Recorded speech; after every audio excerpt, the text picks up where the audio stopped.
10 o'clock, and I'm about sick of your bullshit already. Well, that's how it goes. Hey guys, welcome back to Meepers Jeepers. I'm Meeper. Yeah, I'm Mechanic Bob. Yeah. So today what we're doing is what we're gonna do a transmission pan and filter replacement on Meeper's Jeep Rubicon. He's got a replacement pan here. He's got painted up to kind of match the trim panels, and we're gonna walk you guys through that process. We have to use a special filler to fill this thing up, so we're going to show you guys a little bit of that and kind of give you a how-to step-by-step of the process. And guys, the reason I went, I like the aftermarket, transmission pan, but the reason I went with it is because the transmission pan that's on this Jeep, supposedly, from what I've researched, the pan and filter is all one piece, and it's like $400 at the dealer. So I paid $287 through four-wheel drive terrain or something like that, and it comes with the filter. So that's like a $40 or $50 plus right there, and the pan itself was $287. I'll say the best thing I like about it is the drain plug. Yeah. And there's a nice big magnet on the back of it too. Yeah. And then the fill plug, guys, will be right there on the side. Yep. Right there. So I just painted it a green to kind of match some of the accents of the Jeep already. So let's get this started.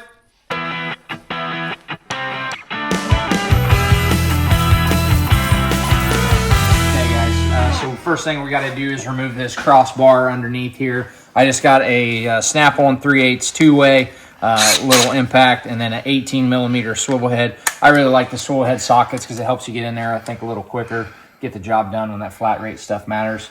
And then next we're going to need a T40 bit to remove all the bolts from the transmission. So I just got a little snap-on bit kit, and then I got the 1/4 inch electric ratchet. So we'll get this buzzed off. We just got 3 bolts. We got to remove this cross beam here, so just one on each side and then one here in the center. So.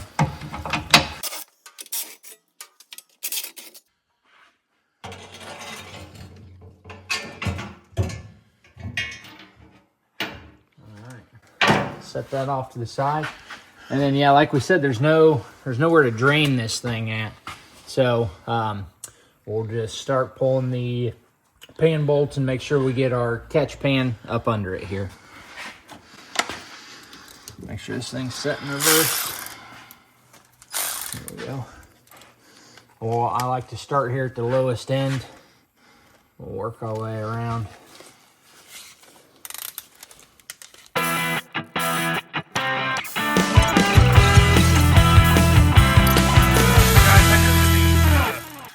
Jeeps say they are the lubricant lasts forever. It's a lifetime fluid, guys. That's horse crap. The manufacturer of this transmission, says that the lifetime is 60,000 miles. So we got about 42,000 on this.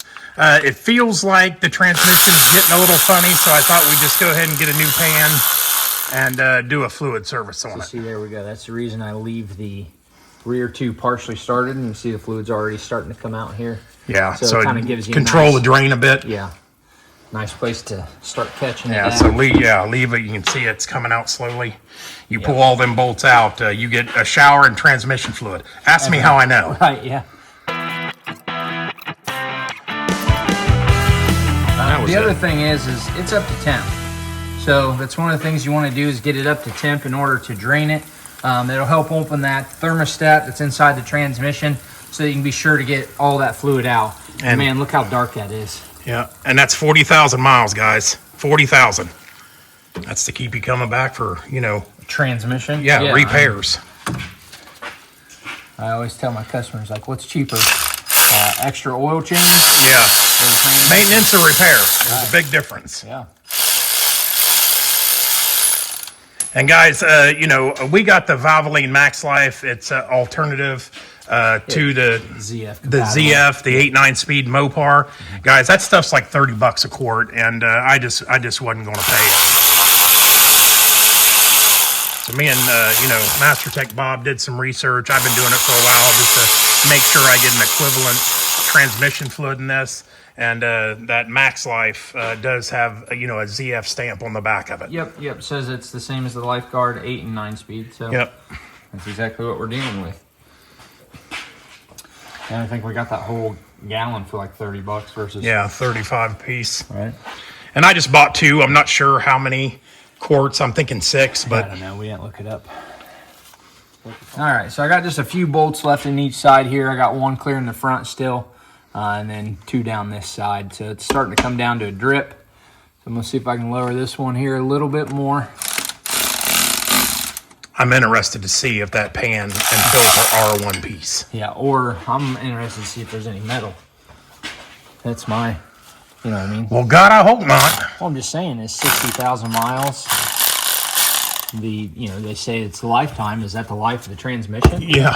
Like, that's all they're expecting to get out of these things? Well, and like I said, I looked up the manufacturer of this transmission, and when they put them in other cars, they tell you 60,000 miles fluid change. So that's what we're doing. Well, close to 50,000, 60,000. But I'm glad that I started early. I mean, did it early because that fluid doesn't look. I mean, it's not terrible, but you wouldn't expect it to be that color after 40,000 miles. Yeah. There we go. Look at that, guys. How dark that is.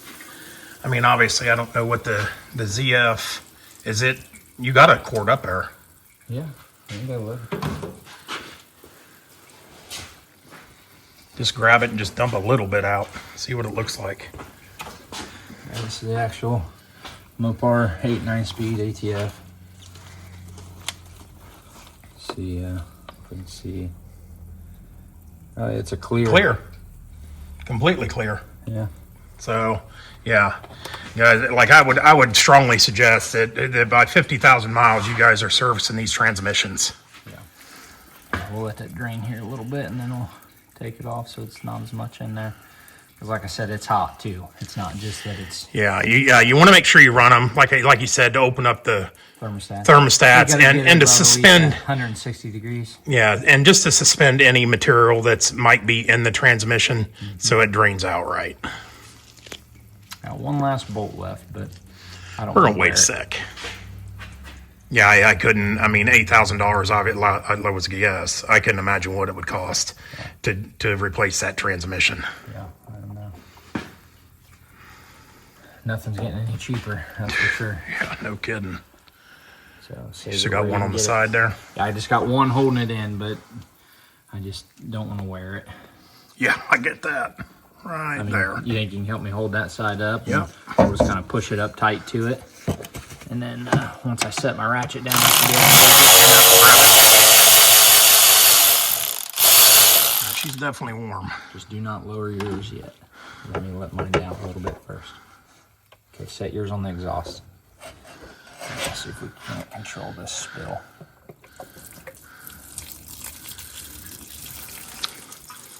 Yeah, I'm super stoked that we are doing this.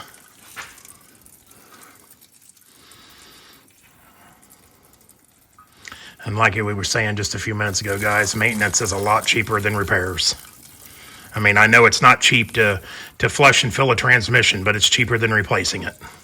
Yeah, that filter is attached. It came down with it. There's no bolts holding the filter up to the transmission. Well, that one don't have them either. The new. Yeah, no, I'm saying the filter don't bolt to the tranny. Oh, and it typically does? Yeah, typically when you pull a pan, the filter's bolted in. Oh. A little snug?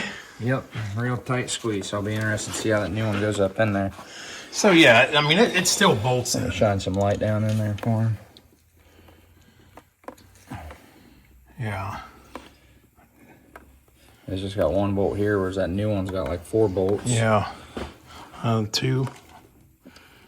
Right there. A little bit of metal right there. Like just nothing crazy. Yeah, nothing that's I mean, you're going to expect chunks, to see a little. Yeah. Yeah, these are these are shavings, whatever. You're going to expect to see a little bit of it. Mm-hmm. So. Okay, so I'm just taking a carbide scraper. I know it's got a rubber and metal infused gasket that we're actually reusing.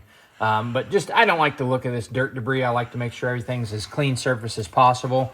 So these carbide scrapers are pretty great. This is just the snap-on version. I've got some others with like wooden handles are pretty nice as well. But it takes it down back to that machine metal finish. cleans all that debris off there. You just got to be sure to keep it nice and flat because it could scratch or gouge your surface because it's pretty strong. But that carbide will cut right through that aluminum. Yeah, so I just like keeping it good and flat and scraping backwards, making sure it's all nice and clean, get all that debris off there.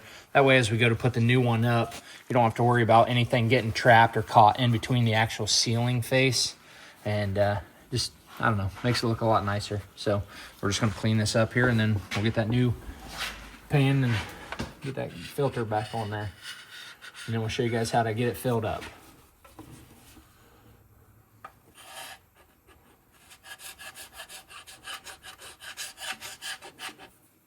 I just really like these because you can see those mill marks where they machine the surface. You know what I mean? You can see all the where it was originally machined. It's pretty cool. And it's not too crazy dirty, but like you said, No, it's just a little bit of dirt from where you've had it off road a couple times. And your little mud puddles. Oh. mud puddles.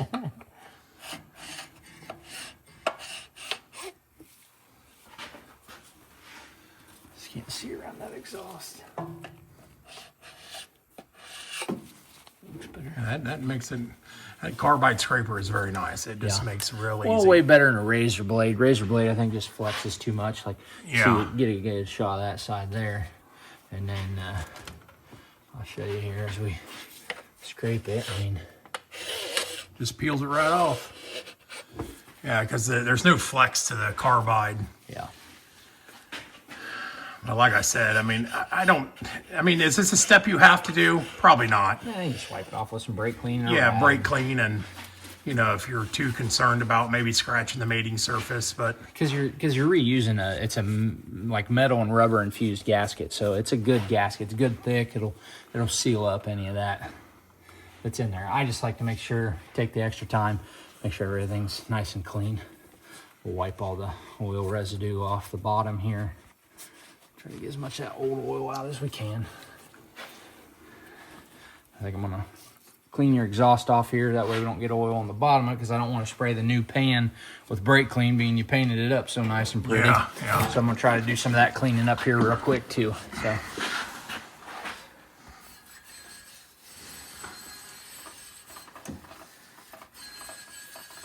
These Sure Shot cans of brake clean have sure been a lifesaver here for us. My first year in business, we spent $5,000 in all those individual little cans you get from the parts store. Yeah, you get about 30 seconds of spray out of them. Yeah, you never get all the fluid out, and so this is just a real nice added thing here to my shop. I got the refill station, and I buy it by the 55-gallon drum. Maybe I can show you that one of these days. And it's just you just chuck it on, you refill it, and you're good to go. So if your spray gets low, you go hook it back up to the air, and boom, instant more pressure. Yeah, so you refill them for what, 15 cents an ounce or something? Yeah. Versus buying a case of them cans, 2 to 3 cases a week. All right, so we got that all cleaned up. I think we're ready for the pan. So I'm just going to wipe that gasket down one more time. So I got the gasket fitted onto it here, and it's just got these little tabs. Where that right here's one. Yeah, and it's specifically for this Rubicon, guys. So it seat right back down in there. Right, yeah, it fits nice. So PPE done a good job on that.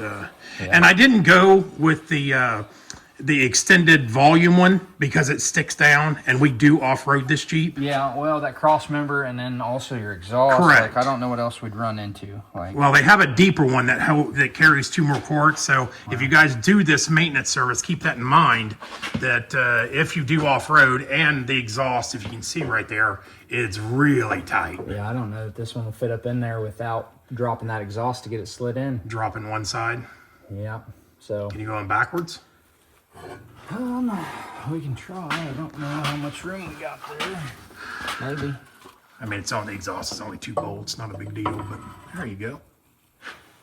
Yeah, but it still hits there. We're not even past that yet. Yeah. So we'll have to drop this exhaust a bit and see what we can do to get in there to get to that. Okay, so...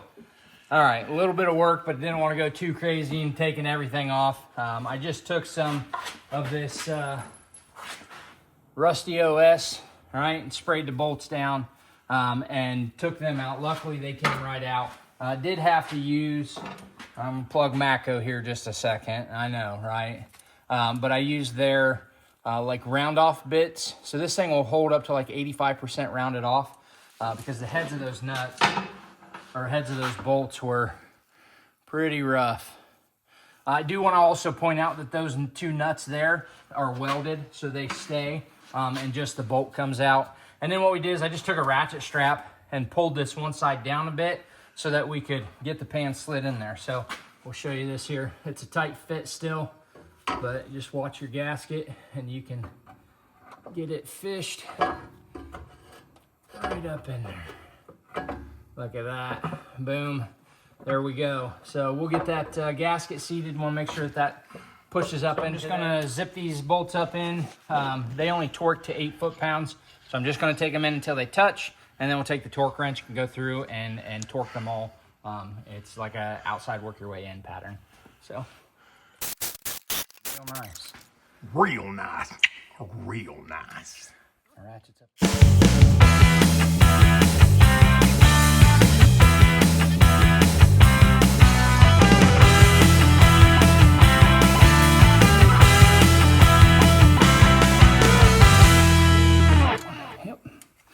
Okay. Now the torque sequence is outside to in. Probably look at it again. It's right there.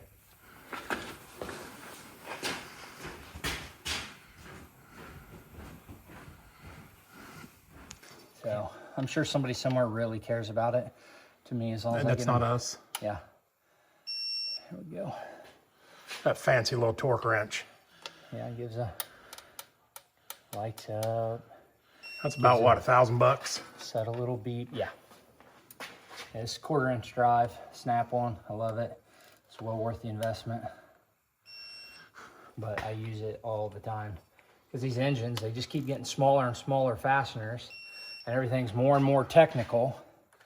And even the torque specs on a lot of the passenger cars are really low. Yeah, I did one the other day. It was like 5 Newton meters, then 10 Newton meters, Oh, then 45 degrees. aggressive torque. I'm like, can't you just say, tight, Yeah. snug, and then Run it tight? down to the bottom and give it a half turn. Yeah. I feel like I've already lost my place going in circles here. So I'll just make sure we get them all and then we'll go around in the circle itself. That one's a little tight there with that, tight to get up into with that exhaust back up in there. I'm gonna have to get the ball socket for that one. So, or just take the extension out, Bob. Or that. That. Work smarter, not harder. Yeah, look at that. Fits right up in there, huh? Real nice and good like. Real nice.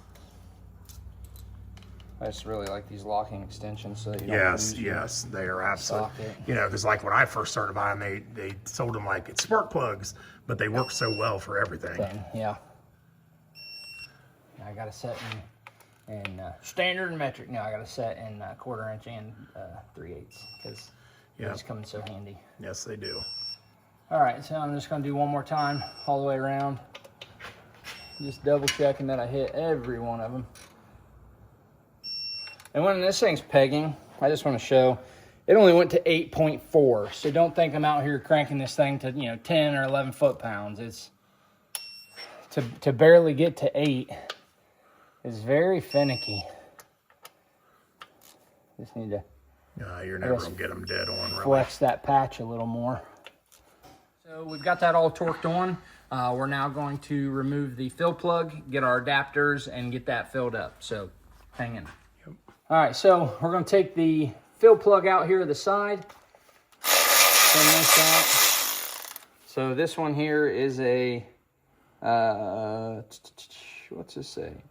8 millimeter Allen head is what fit that pretty good. And then I've got this pretty cool set here from Mighty Vac. It tells you which adapters it is that you need to do which transmissions. So what we're going to use is this adapter. It's a MVA 581. So this will screw right up into this port.